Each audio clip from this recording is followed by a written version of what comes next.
저쪽에서는 그냥 제가 나오고 들어가고 아무 말도 없이 교체가 되는데 여기는 한 말씀을 하셔서 제가 어, 앞에 앉으신 분들은 감사합니다. 저 위에는 늦게 오면 앞으로 앉아야 돼요. 사람들이 앞에 안 앉으려고 그러니까 늦게 오면 앞에 앉아야 되고 제일 늦게 오면 목사 옆에 앉아야 돼요. 아주 가장 큰 벌이죠. 제 옆에 앉는 게. 그리고 더 늦게 오면 서 있어야 돼요. 뒤에는 진짜로 뒤에서 서서 예배를 드리시는데 아무튼 아래 위에서 하나님의 은혜가 너무나 충만히 넘치는 줄로 믿습니다. 여러분들 기쁘신가요? 네, 얼굴들이 다 밝으십니다. 기쁘신 것 같아요. 조금 더 기뻐야 되니까 다시 한번 우리 옆에 계신 분이랑 인사하시죠. 당신을 맨날 만나니 아까 기쁘다고 그랬잖아요. 당신을 맨날 만나니 밥맛이 납니다 하고 인사하십시오. 밥맛이 납니다. 네. 네. 저는 뭐 밥맛이 없는 분들한테는 죄송한데 평생 살면서 밥맛이 없어 본 적이 없어요. 근데 이번 특별 기도회 기간 동안에 밥맛이 더 나가지고 지금 조금 더 살이 쪘습니다. 지금 여기 양복이 지금 빵빵합니다 지금. 근데 하여튼 또 살을 빼야 되는 그런 상황이 생길지도 모르는데 여러분들도 밥맛이 좋으시죠? 네, 밥맛 좋아야 됩니다. 네, 오늘 하나님께서 우리에게 주시는 말씀을 함께 나누겠습니다. 바울이요, 우리가 앞에서 본 말씀에서 본인은 감옥에 갇혀 있었는데 빌립보 교인들을 향해서 사랑이 점점 더 풍성해지기를 기도했습니다. 사랑이 점점 더 풍성해지기를 기도한 바울은 그 다음에 도리어 자신이 감옥에 갇혀 있지만 도리어 그것이 복음 증거의 기회가 된다라는 사실 때문에 기뻐했습니다. 그리고 바울은 자신이 살든지 죽든지 내 안에서 예수 그리스도가 존귀케 된다라는 사실에 또한 기뻐했습니다. 그리고 나서 바울은 오늘 빌립보 교인들을 향해서 너희들이 어떻게 살아야 되는가라는 것에 대해서 권면을 해주고 있는데 그 말씀이 27절 전반부에 나오고 있습니다. 27절 전반부를 보시면 오직 너희는 그리스도의 복음에 합당하게 생활하라. 여기서 오직이라는 말이 굉장히 무게가 있는 말인데요. 이 말은 어떤 일이 있든지 어떤 상황을 만나든지 복음에 합당하게 생활을 해라 라고 이야기를 하는 겁니다. 그리고 바울은 여기서 또 한 가지 독특한 표현을 하는데요. 복음을 말하면서 그리스도의 복음이라고 얘기하고 있어요. 그리스도의 복음. 자, 여러분 생각하시기에 복음이 그럼 그리스도의 복음이지 뭐 다른 복음이 있냐라고 생각하실지 모르겠는데 당시 그 시대에는요 로마의 복음이라는 게 있었습니다. 이 복음이란 말 헬라 말로 유앙겔리온이란 말인데 이 유앙겔리온이란 말은 먼저 그리스도인들이 쓴 말이 아니에요. 일반 세상 사람들이 썼던 말입니다. 근데 당시에 로마의 복음이라는 게 있었어요. 요즘으로 말하면 번영의 복음 같은 거예요. 예수 믿고 잘 먹고 잘 산다. 이것이 번영의 복음이잖아요. 당시 로마의 복음은 로마로 인해서 부를 걸머지고 또 권력을 걸머지고 자신이 인생에서 잘 나가는 것을 로마의 복음이라고 생각을 했던 겁니다. 그래서 이 빌립보라는 땅은 마케도니아라는 그 나라의 도시의 땅이었는데 로마 전역한 로마 군인들을 이곳에 막 보내서 살게 했단 말이죠. 그러니까 빌립보 사람들에게 복음은 로마의 가치관, 로마의 그 어떤 정치적인 그런 메시지들이 담겨져 있었던 것이 사실입니다. 힘과 명예와 부와 성공 이런 것들을 복음하면 이런 것들을 떠올렸다는 겁니다.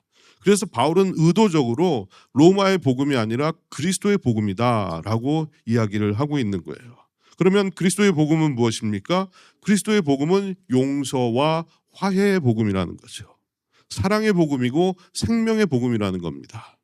로마의 복음은 힘으로 정복하고 군림하는 것이지만 그리스도의 복음은 용서하고 사랑하고 구원하는 것이 바로 그리스도의 복음이었던 겁니다. 바울은 그들에게 복음에 합당하게 그리스도의 복음에 합당하게 생활하라라고 말합니다. 여기서 또 생활하라라는 이 말은 어떤 말일까요? 문자 그대로 번역을 하면 시민답게 살아라라는 얘기입니다. 시민답게 살아라. 앞에서도 제가 말씀드렸지만 이 빌립보는 로마 시민들이 이주해 와서 살았던 동네입니다. 그렇기 때문에 빌립보에 살지만 로마 시민처럼 살아야 됐습니다. 로마법을 지키고 또 로마 황제의 통치 아래서 살아가야 했다는 거죠. 동일하게 빌립보 교인들도 빌립보에 살지만 하나님 나라에 속한 시민으로 살아가야 된다라는 얘기예요.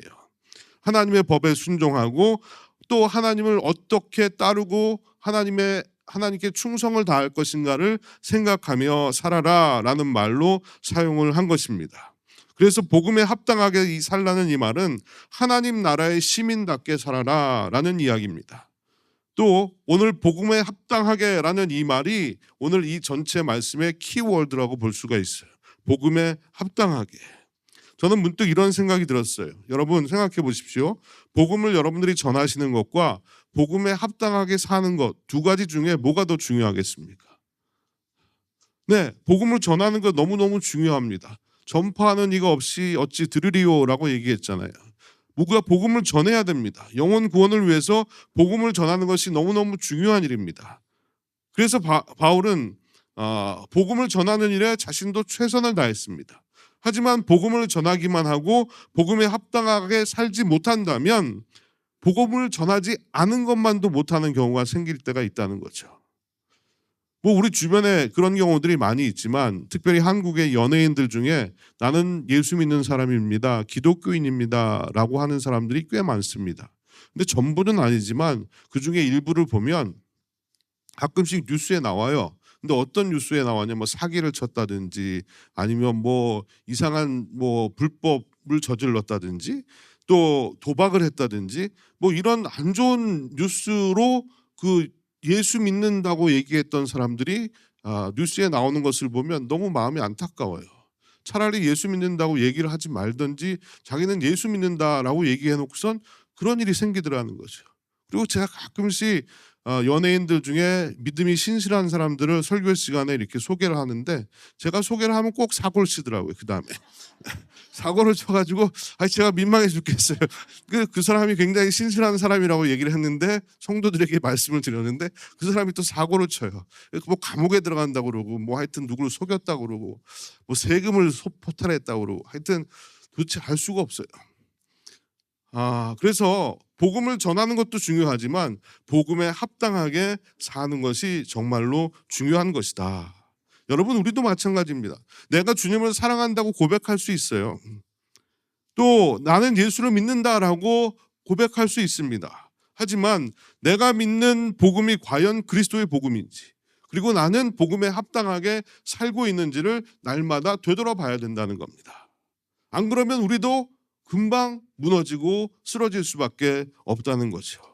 여러분, 복음에 합당하게 살아가는 여러분들이 되시기를 간절히 축복합니다.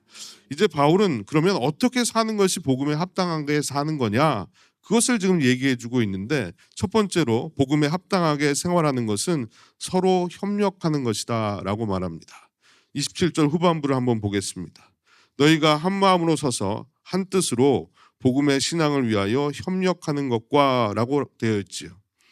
이 헬라어 문구를 보면 엔헤니 푸뉴마티라는 말을 썼습니다. 한글 성경에는 한 마음이라고 번역을 했지만 이 푸뉴마라는 이 말은요, 성령이라고 해석한 성경들이 훨씬 더 많습니다. 대부분의 영어 번역도 in one spirit이라고 번역을 했어요. 그러니까 결국 한 성령으로 말미암아라고 우리가 이해를 하는 것이 가장 적절해 보입니다. 그래서 한 마음으로 서서라고 말하는데, 여기서 선다라는 말은요, 그냥 또 이렇게 가만히 서 있는 것이 아니라 군사들이 싸우기 위해서 이 일렬로 쫙 쓰는 것을 얘기하는 거예요.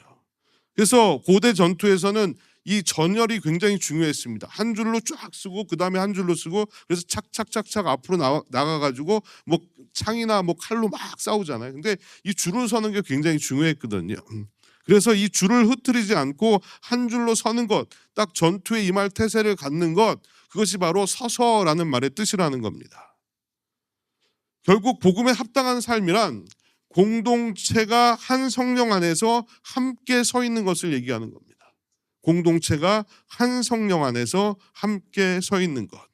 그리고 바울은 마지막에 협력하는 것에 대해서 얘기하고 있는데, 이 협력한다라는 이 말도 같이 운동 경기를 하는 것을 의미하는 거예요. 그러니까 우리가 운동 경기를 보면 한 팀을 이루어서 팀워크를 굉장히 중요하게 생각하지 않습니까? 그래서 하나가 되어서 싸워야 된다라는 이야기를 하고 있는 겁니다. 결국 바울이 말하고 싶었던 것은 연합과 하나됨과 일치와 협력은 복음의 가장 중요한 특징 중에 하나다라는 얘기예요. 우리가 사는 세상은 늘 분열을 합니다. 깨어지고 쪼개져요. 연합되고 하나 되기보다는 나뉘고 분리가 된다는 겁니다. 이런 세상에서 복음에 합당하게 사는 것이란 성령 안에서 한 마음이 되는 것이다.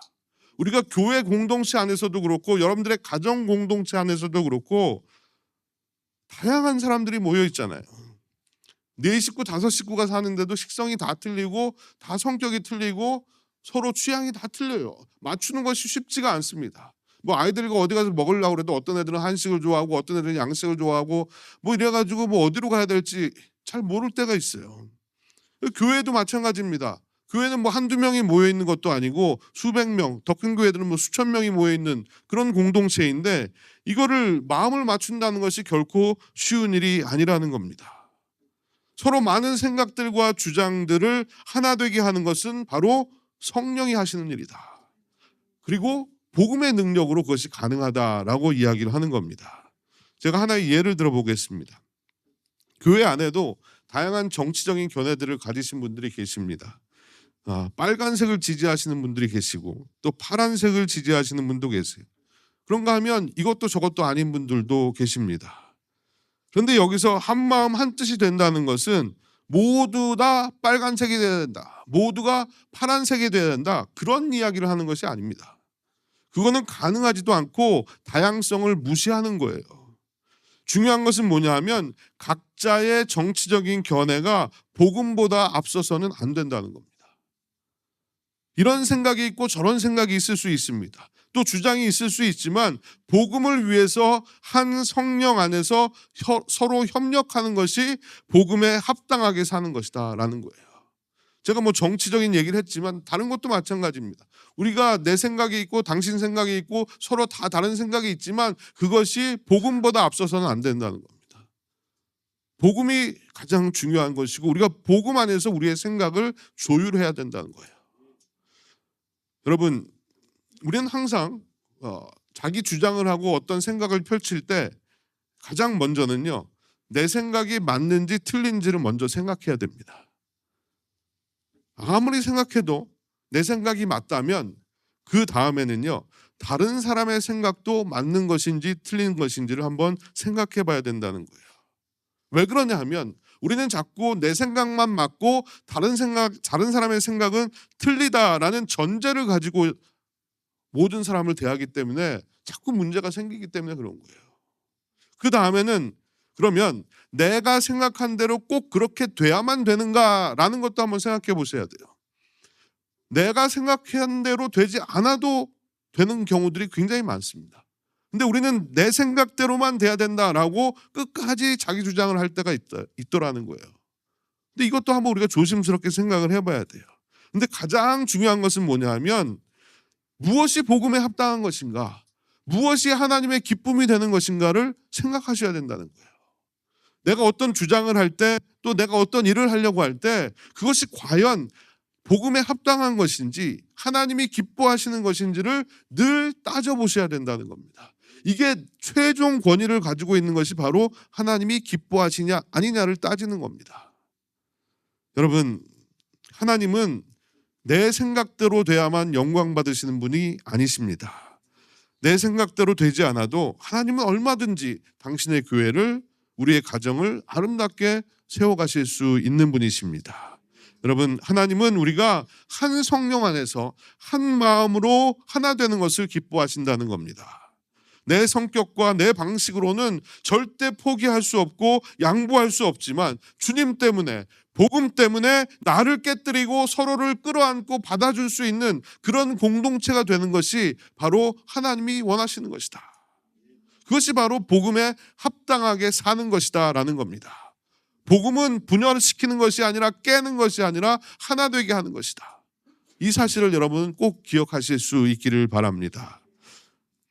또 어떻게 사는 것이 복음에 합당하게 사는 것일까? 바울은 두 번째로 담대하게 사는 것이다 라고 말합니다. 28절 전반부를 제가 한번 읽어보겠습니다. 무슨 일에든지 대적하는 자들 때문에 두려워하지 아니하는 이 일을 듣고자 함이라 라고 얘기합니다. 여러분, 우리가 신앙생활을 보통 영적인 싸움이라고 얘기합니다. 그래서 바울은 두려워하지 않고 담대할 것을 요구하고 있어요. 너희들이 영적인 싸움을 싸우고 있는데 두려워하면 싸움을 싸울 수가 없잖아요. 그러니까 담대하라 라고 얘기하고 있는 겁니다. 전쟁에는 항상 상대방이 있습니다. 우리의 상대는 누굴까요? 혈과 육이 아니라 정사와 권세 잡은 자들과 싸우는 것이다 라고 바울은 얘기했어요. 우리는 스스로 영적 싸움을 싸울 수 없는 존재들입니다. 여러분, 베드로는 그 사탄을 우는 사자에 비유했잖아요. 우는 사자와 같이 삼킬 자를 찾아다니고 있는 것이 바로 사탄이라고 얘기했습니다. 여러분 한번 생각해 보세요. 여러분들이 아프리카 여행을 하시는데 갑자기 뒤에서 사자가 나타났어요. 그래서 입을 확 벌리고 여러분들을 막 잡아먹으려고 합니다. 그러면 어떻게 하시겠어요? 도망가야죠. 도망가는데 결국은 잡혀 먹겠죠. 사자한테. 근데 여러분들이 살아나시려면 방법이 있어요. 어떻게 살아나느냐? 누군가가 뒤에서 총으로 사자를 쏴주던지 아니면은 사자를 쫓아주던지 그러면 살아날 수 있습니다. 영적 전쟁에서는 그 누군가가 바로 하나님이시라는 거예요. 우리의 대적들로 인해서 우리가 두려워하지 않을 수 있는 믿음이 우리에게는 있어야 된다는 겁니다. 하나님이 대적보다 강하시다는 그 믿음, 그 하나님이 나의 편이시라는 그 믿음이 우리에게 있어야 우리는 담대하게 싸울 수 있다는 거죠. 여러분, 대적들은 자꾸 우리를 두렵게 만듭니다. 넘어뜨리려고 합니다. 자꾸 우리를 공격해요. 이런 얘기를 들었어요. 예수 믿지 않는 남편과 함께 사는 한 여자 집사님이 계셨는데요.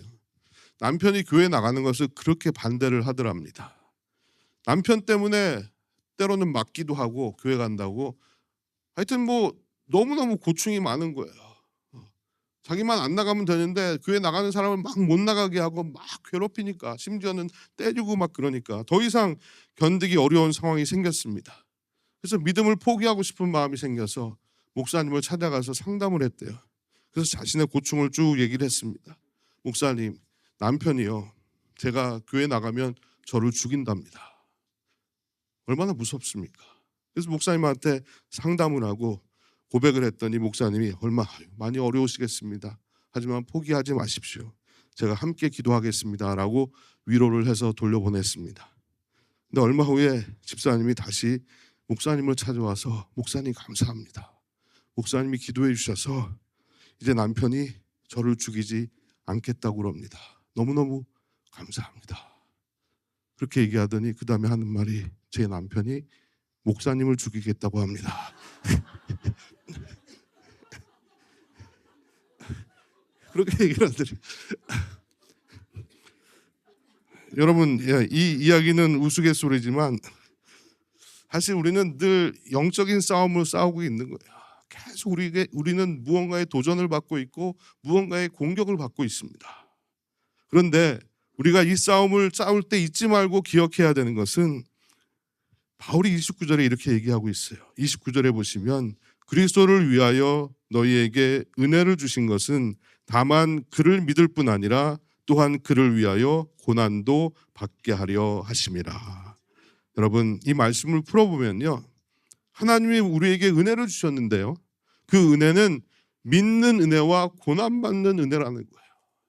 고난받는 은혜라고 들어보셨어요? 고난받는 은혜. 죄와 허물로 영원히 죽어야 되는 우리에게 예수 그리스도의 은혜를 주셔서 우리가 예수 그리스도를 믿고 구원받은 하나님의 백성이 된 것, 이것이 바로 하나님이 주신 은혜인 줄로 믿습니다.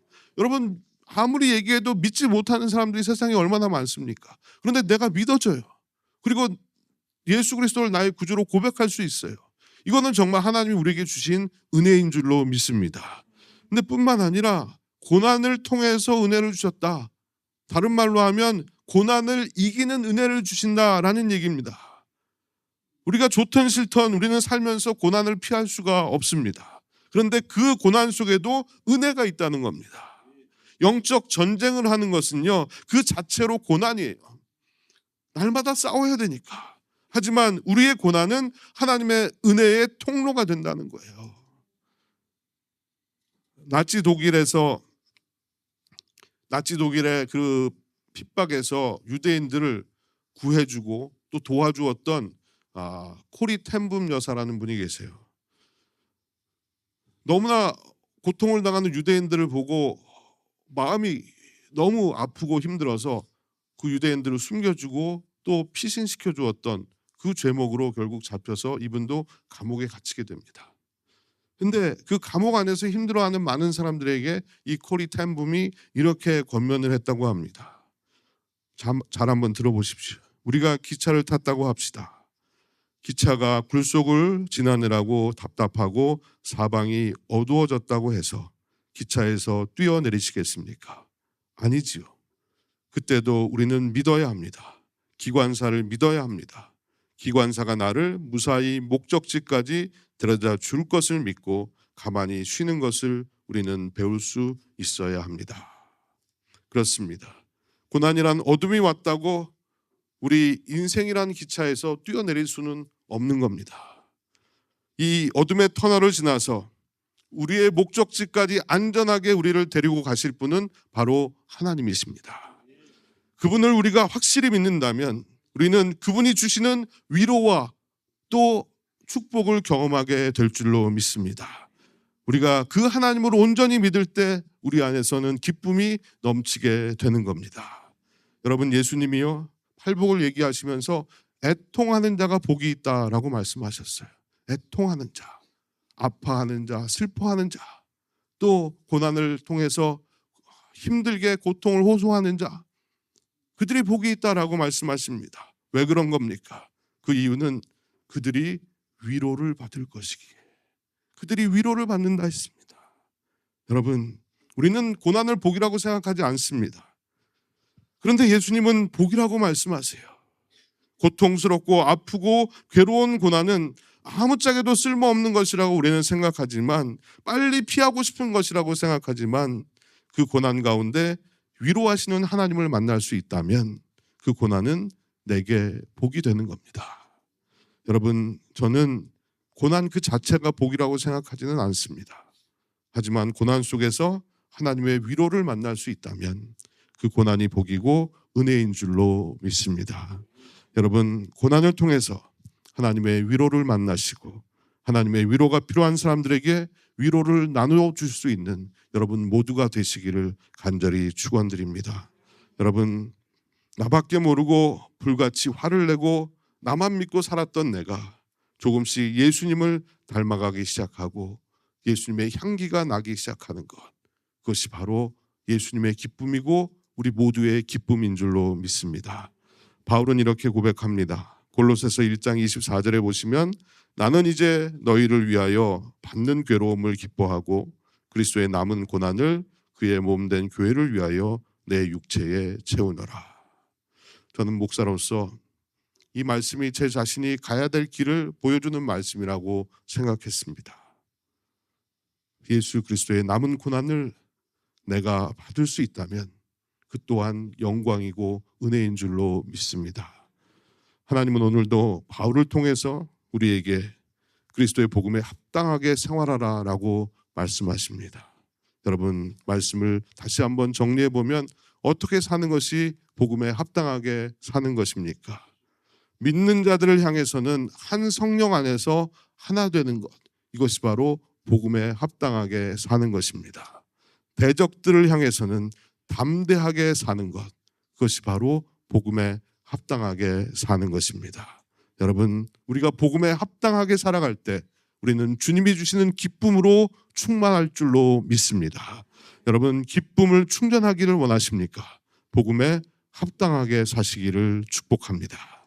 이런 은혜가 여러분 모두에게 넘치시기를 다시 한번 축원합니다. 이 시간 함께 찬양하시고 기도하도록 하겠습니다.